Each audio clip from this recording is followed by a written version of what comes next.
Welcome to Alpha Insights. I'm Nathan, your guide through the world of finance and investments. Today, we have a special guest with us, Jonathan, a seasoned market analyst. Jonathan, thanks for being here. Thanks for having me, Nathan.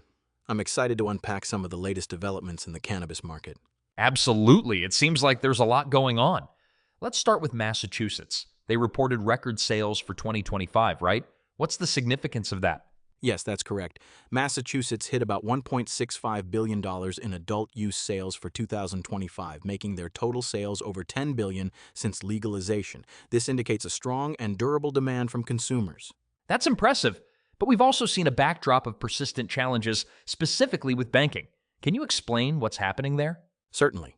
Many big U.S. banks are still hesitant to work with cannabis businesses, even after recent federal rescheduling efforts. This reluctance is a significant operational constraint for these companies, which often have to operate in cash or rely on localized financial institutions. So, without mainstream banking, how does that affect growth opportunities in the cannabis sector? Well, it creates a mixed picture. While there's robust consumer demand and opportunities for growth, like social consumption lounges that could boost foot traffic, access to capital remains a significant hurdle. This lack of banking support can limit mergers, acquisitions, and even day-to-day operations. Interesting. And what about pricing? Massachusetts saw record sales, but also reports of falling retail prices. How does that work? It's a bit of a paradox.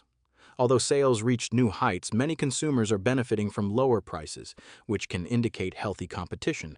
However, this price pressure can squeeze margins, especially for operators who may have weak cost structures. So, while sales figures are high, operators might not be as profitable as we think?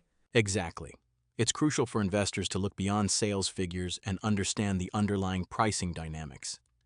Margin pressure can significantly impact profitability, even in a high-demand environment.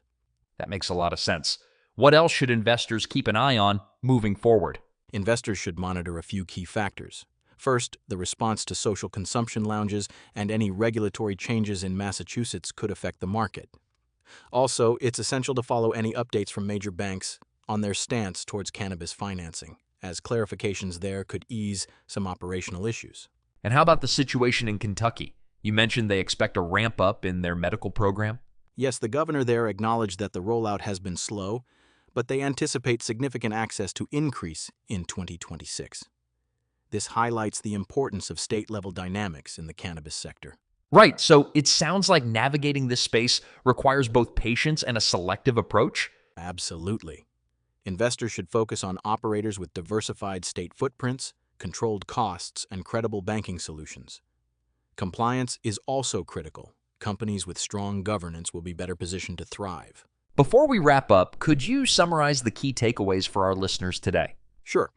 First, Massachusetts' sales highlight strong consumer demand, but though underline margin pressures from falling prices.